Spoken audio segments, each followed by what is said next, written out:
One important question, what are the 5 steps of risk assessment? एक risk assessment में जो 5 important step कौन कौन से? So we know like what is the risk assessment? So the 5 steps जो होता है उसमें वो होता है, first is identify, second is identify the hazard, identify the people, evaluate the risk,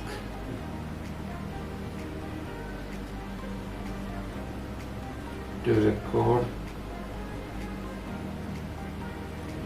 तो ये रिस्क असेसमेंट में 5 important steps which you can easily remember. First जो होता है you have to identify the hazard. आप लोग को हज़ार्ड को आइडेंटिफाई करना पड़ता है. सेकंड आपको आइडेंटिफाई करते कौन कौन से पीपल या कौन कौन से लोग जो होते हैं उससे उस हज़ार्ड के द्वारा अफेक्टेड रहेंगे. तीसरा जो होता है इवेल्युएट द रिस्क. आप लोगों को रिस्क इवेल्युएट करना पड़ता है. उस रिस्क से किसकी क्या क्या उसका प्रोबेबिलिटी कितना है, उसका लाइक्लीहुड क्या है, वो उसको रिस्क फैक्टर कितना, वो आपको इवेल्युएट करना पड़ता है. उसके बाद में वो रिकॉर्ड करके रखना पड़ता है. उसके बाद में आपको कंटिन्यूसली रिव्यू भी करना पड़ता है कि वो रिस्क बढ़ा है कि नहीं या खत्म हो चुका है कि नहीं. ऐसे इन सब पॉइंट्स को आपको ध्यान में रखना पड़ता है. तो ये है वो 5 स्टेप्स रिस्क असेसमेंट में. बहुत ही इंपॉर्टेंट है. हमेशा एक क्वेश्चन इसमें से आता है. तो हम लोग बात करेंगे स्टेप 1 जो था आइडेंटिफाई द हज़ार्ड्स के बारे में बोलेंगे. तो वो ये जो ज्यादा कुछ नहीं है, कौन कौन से हज़ार्ड्स आप लोगों को देखना पड़ेगा. जैसे कि टेक्स्ट बुक में भी आपको दिया हुआ सेफ्टी हज़ार्ड्स के एग्जांपल्स में दिए हुए, जैसे कि work at height hazards, stacked materials जब इकट्ठा करके रखा जाता है मूविंग व्हीकल्स के कारण, जब हैंडलिंग ऑपरेशंस होता है सामान उठाने का, या मूविंग पार्ट्स ऑफ मशीन्स के जो मूविंग पार्ट्स होते हैं उसके कारण, इलेक्ट्रिसिटी कारण, टॉक्सिक केमिकल्स, ये सब जो होते हैं वो सब आइडेंटिफाई. ये सारे हज़ार्ड्स आपको डीप वाटर ये सब आपको आइडेंटिफाई करके देखना पड़ता है इसमें कौन सा हज़ार्ड है. दूसरा जो होता है हेल्थ हज़ार्ड्स भी आते हैं, जैसे physical hazard, radiation, vibration, noise, chemical hazards जैसे कि डस्ट वस्ट कुछ है, तो biological hazards, economic hazard, psychological hazard, ऐसे बहुत से हज़ार्ड्स है. तो ये जो इन्फॉर्मेशन होता है इतने, ये जो हज़ार्ड्स की इन्फॉर्मेशन हमें कहाँ से मिल सकता है. आप अब आइडेंटिफाई हज़ार्ड तो बोलना बहुत ईजी है, लेकिन कहाँ से हम लोग को इन्फॉर्मेशन है. तो उसका जो इन्फॉर्मेशन जो होता है उसके बहुत से सोर्स होते हैं. उसमें इंटरनल इन्फॉर्मेशन सोर्स होते हैं और एक्सटर्नल इन्फॉर्मेशन सोर्स होते हैं. तो इंटरनल इन्फॉर्मेशन सोर्स बनते हैं accident records, ill health, medical records, risk assessment, maintenance record, safety representative inspections, audit investigation report, safety committee meetings, ये जो वगैरह होते हैं वो सब इंटरनल इन्फॉर्मेशन है. एक्सटर्नल इन्फॉर्मेशन बोलेंगे तो नेशनल लेजिस्लेशन जैसे नियम रेगुलेशंस वो सब.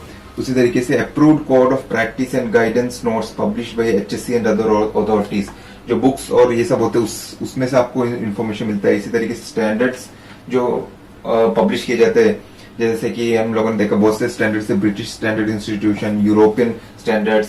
तो वो जो स्टैंडर्ड सेट के तो आज हमको इन्फॉर्मेशन मिलता है कौन कौन से हज़ार्ड्स पॉसिबली आ सकते हैं. उसी तरीके से सेफ्टी जर्नल्स मैगजीन में से हो सकता है. उसी तरीके से ट्रेड यूनियंस जैसे होते हैं, बहुत से ट्रेड यूनियंस होते हैं पर्टिकुलर कंपनीज के लिए, उनसे पता लगता है हमको. इंटरनेशनल लॉ देखने पे भी आपको पता लग जाता है कौन कौन से हैं. चैरिटीज और नॉन प्रॉफिट ऑर्गेनाइजेशन से भी आप लोगों को पता लग जाता है. तो ये है external information sources to identify the hazard. Next जो होता है वो है हज़ार्ड आइडेंटिफिकेशन मेथड्स. क्या क्या hazard identification methods. Hazard identification के जो सोर्स होते हैं वो हम लोगों ने डिस्कस किया. इन्फॉर्मेशन सोर्स है, एक्सटर्नल सोर्स है. उसी तरीके से एक हज़ार्ड को अगर आइडेंटिफाई करने का तो किस तरीके से कर सकते हैं, उसके लिए हम डिफरेंट मेथड्स यूज करते हैं. जैसे कि टास्क एनालिसिस, हम लोग टास्क को एनालिसिस कर सकते हैं, जो काम करने वाले उसको ब्रेक डाउन कर सकते हैं. जैसे कि कंपनी में होता है जेएस है, जॉब सेफ्टी एनालिसिस. उसी तरीके से जॉब को जो होता है हम छोटे छोटे टास्क में डिवाइड करते हैं और उस ईच स्टेप में क्या क्या हज़ार्ड्स उसको देखते उसके कंट्रोल मेजर्स निकालते. तो वो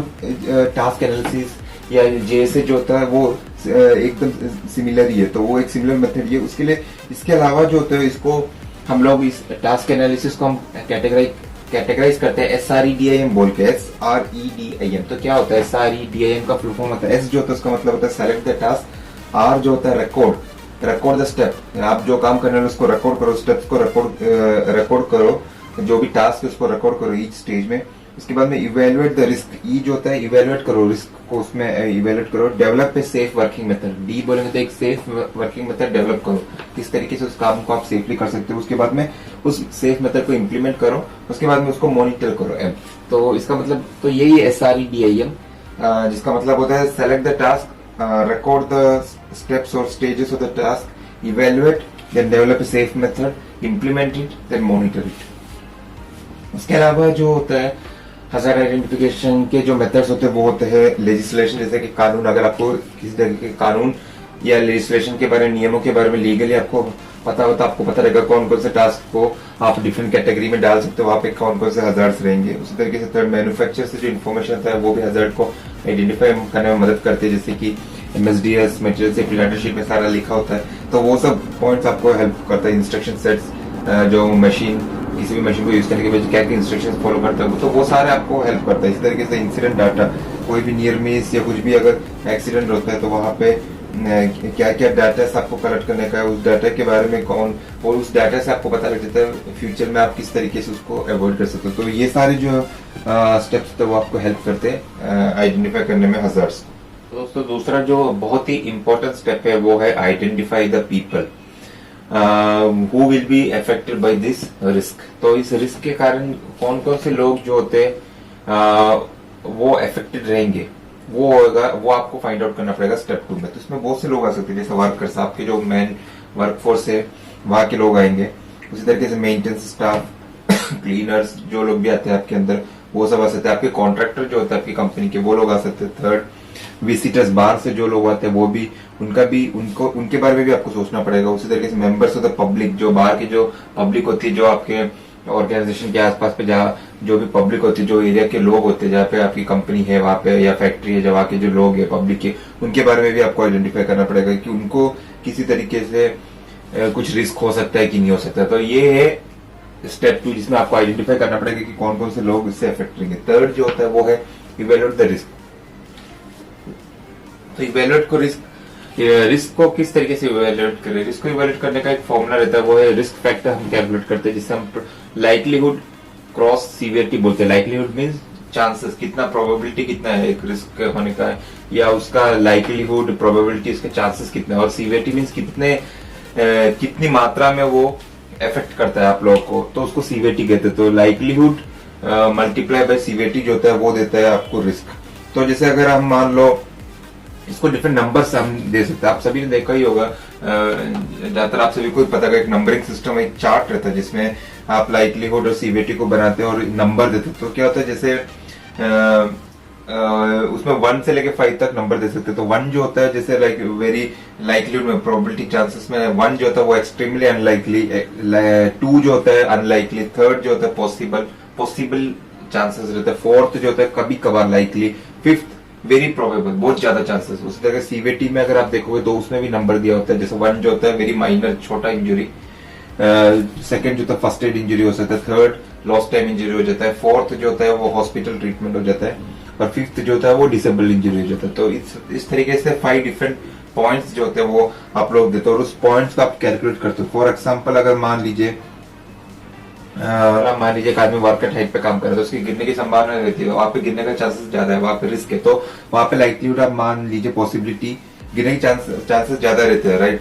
अगर वो बिना पीपी किसी के काम कर रहा है तो वहां पे रिस्क तो है ही है वर्कआउट हाइट पे। तो उस रिस्क को जो लाइकलीहुड रहेगा वो 4th हम डाल सकते हैं या 5th डाल सकते हैं, वेरी प्रोबेबल, गिरने का चांसेस तो है ही, तो 5th। और उधर सीवीटी लेवल जो होता है वो गिरने पे क्या होता है, अगर बहुत हाइट है वो हाइट पे डिपेंड करेगा, बहुत ज्यादा हाइट पे तो वहाँ पे क्या होगा, वहाँ पे हॉस्पिटल ट्रीटमेंट हो सकता है या लॉस्ट टाइम इंजरी हो सकता है। तो वहाँ पे अगर हम लोग मान लीजिए अगर आप लाइकलीहुड को 5 देते, 5 पॉइंट देते और सीवीटी को वहाँ पे अगर 4th देते, जिसका मतलब होता है हॉस्पिटल ट्रीटमेंट, तो 5 into 4 is 20, तो वहाँ पे जो रिस्क फैक्टर होता है वो 20 होता है। तो अब आपको क्या करना पड़ता है, आपको कंट्रोल मेजर्स आपकी कंपनी को सजेस्ट करना पड़ता है और उस रिस्क फैक्टर को आपको कम करना पड़ता है। अगर मान लीजिए अगर आप सारे कंट्रोल मेजर्स जैसे कि सेफ्टी हार्नेस, इसी तरीके से नेट, सेफ्टी नेट, अगर वो सारे अगर आप प्रोवाइड करते तो वहाँ पे जो क्या होता है सीवीटी तो सेम ही रहेगा, क्योंकि अगर ऊपर से गिरोगे तो एक्सीडेंट होने का चांसेस ज़्यादा है, लेकिन लाइकलीहुड को आप कम कर सकते हो क्योंकि आपने पूरा कंट्रोल मेजर्स दिए। तो ऐसे केस में क्या हो जाता है, लाइकलीहुड की वैल्यू जो होती है वो कम हो जाती है, सीवीटी जो होता है वो सेम रहता है। तो 1 इंटू लाइकलीहुड जो है वो 1 हो गया, 5 into 1 5। तो कहाँ पे पहले 20 था, वही उसी रिस्क फैक्टर को आपने 20 से उस रिस्क फैक्टर को आपने कर दिया 5 into 1 5। तो इसको हम लोग कहते हैं कि उस रिस्क को इवेल्युएट करेंगे और किस तरीके से आप उसको कम कर सकते हैं, ये सब आपको मेंशन करना होगा। अब हम लोग देखेंगे जनरल हायरार्की क्या है। जनरल हायरार्की ऑफ कंट्रोल जो होता है उसमें उसको हम लोग उसमें डिफरेंट स्टेप्स आते हैं जिसमें जिसे हम elimination, substitution, engineering control, administrative control and PP. तो ये हम सब इन सब के बारे में देखेंगे। तो फर्स्ट जो होता है उसमें होता है जनरल हायरार्की ऑफ कंट्रोल में एलिमिनेशन। तो एलिमिनेशन एलिमिनेशन कहते हैं। एलिमिनेशन मींस अगर कुछ रिस्क आपको दिखा है तो उस रिस्क को एलिमिनेट करने के बारे में हम लोगों को देखना पड़ेगा। फॉर एग्जाम्पल आपके लोग जहाँ पे काम कर रहे हो वहाँ पे एक केबल, लाइव केबल पड़ा हुआ है, तो उस केबल की अगर जरूरत नहीं तो हम लोग क्या करेंगे, उस केबल को हम लोग एलिमिनेट करेंगे। उस केबल की जरूरत नहीं तो उस केबल को वहां से हटा देंगे या उसको डीबी बॉक्स में डाल देंगे। तो उसको एलिमिनेशन कहते हैं कि उस रिस्क को ही एलिमिनेट कर देना। उसी तरीके से दूसरा जो सब्स्टिट्यूट कर देंगे तो उसके डोज को कम कर देना। फॉर एग्जाम्पल अगर रेडिएशन के रूप में अगर आप काम करते तो हम लोग क्या करते थे, उसको सब्स्टिट्यूट कर सकते हैं। रेडिएशन की इंटेंसिटी को कम करके कुछ ऐसा मटेरियल यूज कर सकते हैं जिसकी रेडिएशन पावर कम हो। तो उसको कहते हैं कि जैसे टॉक्सिक मटेरियल, बहुत हजार्डियस मटेरियल भी है आपके वर्कफोर्स के लिए, तो हम लोग उसको रिड्यूस करके या फिर उसको सब्स्टिट्यूट करके हम लोग दूसरा कुछ यूज कर सकते हैं जिसका जो कम हजार्डियस हो। तीसरा जो होता है वो है इंजीनियरिंग कंट्रोल। इंजीनियरिंग कंट्रोल के अंदर जैसे हम लोग आइसोलेशन कर सकते हैं, सेपरेशन कर सकते हैं, एनक्लोजर कर सकते हैं। उसी तरीके से सेफ्टी डिवाइसेस हम लोग यूज कर सकते हैं। For example switches and all, guard में जो गार्ड लगाते हैं, मशीन के ऊपर जो गार्ड्स आते हैं वो सब सेफ्टी डिवाइसेस के अंदर आते हैं। तो ये सब इंजीनियरिंग कंट्रोल के अंदर आता है। एडमिनिस्ट्रेटिव कंट्रोल किस तरीके से हम लोग एडमिनिस्ट्रेशन के साइड से हम लोग इसको कवर कर सकते हैं। जैसे कि हम लोग सेफ सिस्टम ऑफ वर्क को डेवलप कर सकते हैं जिसके अंतर्गत परमिट प्रोसीजर स्टार्ट कर सकते हैं। उसी तरीके से हम लोग एक्सपोजर को रिड्यूस कर सकते हैं कि एक टाइम वर्किंग आवर्स फिक्स कर सकते हैं, 8 आवर्स या 10 आवर्स, तो उस हिसाब से उसको रिड्यूस कर सकते हैं। Reducing the time of exposure, कितने टाइम तक। फॉर एग्जाम्पल हम लोग को बताया 8 घंटे से ज्यादा हम लोग 8 आवर्स 10 ppm होता है हाइड्रोजन सल्फाइड का, जो आप 8 घंटे तक आप 10 ppm में काम कर सकते हो। तो उस हिसाब से आपको टाइम ऑफ एक्सपोजर आपको कम करना पड़ता है उसे। फॉर एग्जाम्पल दूसरा एग्जाम्पल भी ले सकते हैं, जैसे कि एक रेडिएशन का कुछ है, अगर एक रेडिएशन के उसमें आप काम कर रहे हो तो रेडिएशन के एक्सपोजर को काम करने के बारे में सोच सकते हो, किस तरीके से उसके टाइम को आप ब्रेक इंटरवल ले सकते हो, टाइम इंटरवल थोड़ा काम करने के बाद आप ब्रेक ले सकते हो। तो उस हिसाब से आप टाइम ऑफ एक्सपोजर को कम कर सकते हो। इंफॉर्मेशन, इंस्ट्रक्शन, ट्रेनिंग, सुपरविजन के द्वारा भी आप उसको कम कर सकते हो। प्रॉपर सुपरविजन दोगे तो सुपरविजन के द्वारा भी आप उस रिस्क को कम कर सकते हो। तो ये जो होता है वो आता है एडमिनिस्ट्रेटिव कंट्रोल के अंदर। उसके बाद जो होता है वो पीपी जो होता है पर्सनल प्रोटेक्टिव इक्विपमेंट यूज करके आप उसको कंट्रोल कर सकते हो, क्योंकि जैसे नॉइस के लिए हाई नॉइस को रिड्यूस करने के लिए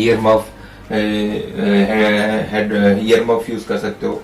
उसी तरीके से गूगल्स यूज कर सकते हो, आपके आई को प्रोटेक्ट ग्लव्स यूज कर सकते हो, पीपी ड्रेस यूज कर सकते हो, उसको कंपलसरी कर सकते हो पीपी पहनना। तो ये सब जो होता है वो सब कंट्रोल्स के अंदर, सब ये जो होते हैं वो उन सबको हम लोग जनरल हायरार्की ऑफ कंट्रोल्स कहते हैं।